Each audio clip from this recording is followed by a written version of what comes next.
Welcome back to our channel law with Kavita.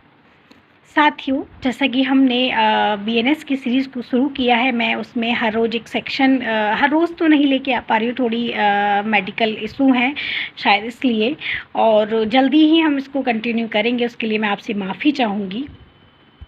साथियों, actually जो हमने बीएनएस को शुरू किया है उसके सेक्शंस को हम काफ़ी डीप में और हर एक वर्ड्स को मैं अच्छे से आपको बताती हूँ जिससे आप लॉ इजीली समझ पाएँ।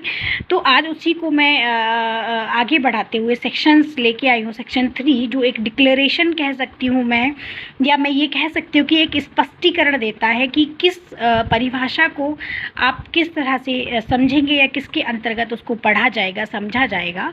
तो ये बात करता है साधारण अपवाद वाले चैप्टर की, जो हमारा चैप्टर 3 है। 14 से 44 तक सेक्शंस उसमें हैं जो साधारण अपवाद के नाम से जाना जाता है।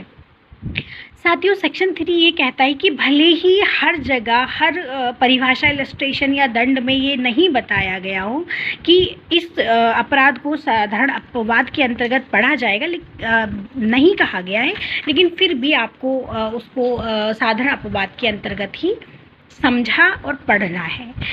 मतलब अगर कहीं भी कोई डेफिनेशन है, कोई पनिशमेंट है, कोई इलस्ट्रेशन है, तो उनको साधारण अपवाद के अंतर्गत पढ़ा जाएगा, भले ही बार बार उनको ना दोहराया गया हो। जैसे अगर मैं बात करूं कि मर्डर की या कोई भी डेफिनेशन जो अपराध को डिफाइन करती है, कोई भी सेक्शन में अगर उठा लेती हूं जो अपराध को बताता है, तो कोई भी परिभाषा या कोई भी अपराध का सेक्शन ये नहीं बताता है कि कोई भी एक्ट या कोई भी अपराध 7 साल के बच्चे द्वारा नहीं किया जा सकता, लेकिन इसका ही एक साधारण अपवाद है, सेक्शन है, जो हमें ये बताता है कि कोई बात अपराध नहीं है अगर वो 7 साल के बच्चे द्वारा किया जाता है।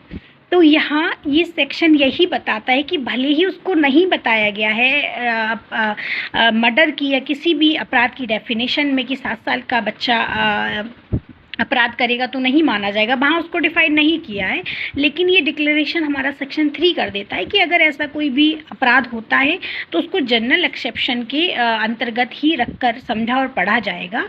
जैसे हमने एक वर्ड सुना है सेल्फ डिफेंस। अगर सेल्फ डिफेंस में अगर कोई व्यक्ति, जितनी ज़रूरत है उसके भी कुछ एक्सेप्शंस हैं, तो वो जब हम पढ़ेंगे तब हम देखेंगे। अगर वो उतने ही बल के जितना बल उस पर लग रहा है उसी बल में अगर वो एक्ट करता है या किसी को इंसल्ट करता है या उसका मर्डर कर देता है, तो साधारण अपवाद ये कहता है कि कोई अपराध नहीं है अगर वो जनरल या सेल्फ डिफेंस में की गई हो।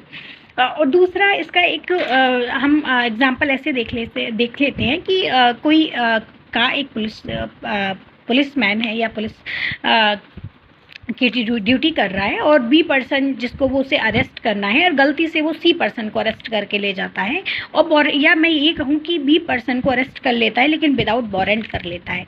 तो यहाँ पे वो सदोष परिरोध का अपराध नहीं करता है। क्यों? क्योंकि वो विधि द्वारा आबद्ध है अपनी ड्यूटी करने के लिए, विधि के आबद्धता के कारण वो उस एक्ट को कर रहा है।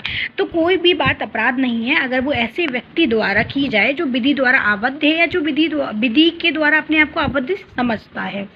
तो ये कुछ जनरल एक्सेप्शंस हैं, हमारे आगे हम चैप्टर में पढ़ेंगे, लेकिन आज हमने सेक्शन 3 को पढ़ा है जो ये डिक्लेरेशन देता है, स्पष्टीकरण देता है कि कोई बात या कोई भी अपराध, डेफिनेशन, दंड या आपके दृष्टांत जो भी होंगे उनको किसके अंतर्गत पढ़ा जाएगा, उनको पढ़ा जाएगा सेक्शन 14 से 44 तक, जो चैप्टर 3 है, हमको साधारण अपवादों के अंतर्गत पढ़ना होगा। ये था हमारा सेक्शन 3, बहुत ही आसान शब्दों में उदाहरण के साथ।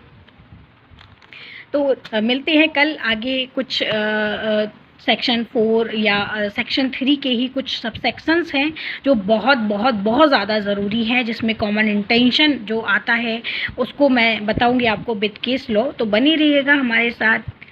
Till then, bye bye, thank you.